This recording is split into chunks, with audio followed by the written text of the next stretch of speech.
Picture tayo dito, Ate. Lot, picture kayo, Lot. Wow. Okay lang yan, i-edit ni Kuya Amo. Oo. Sisend ko yan sa asawa ko. Okay mo. 1, 2. Okay. Naka-direct video na rin naman to, tas picture.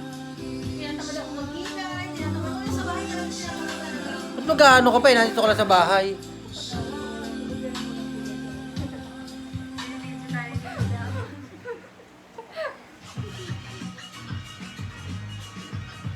Natuto na lang mag-kilay, nagtatrabaho na ako eh.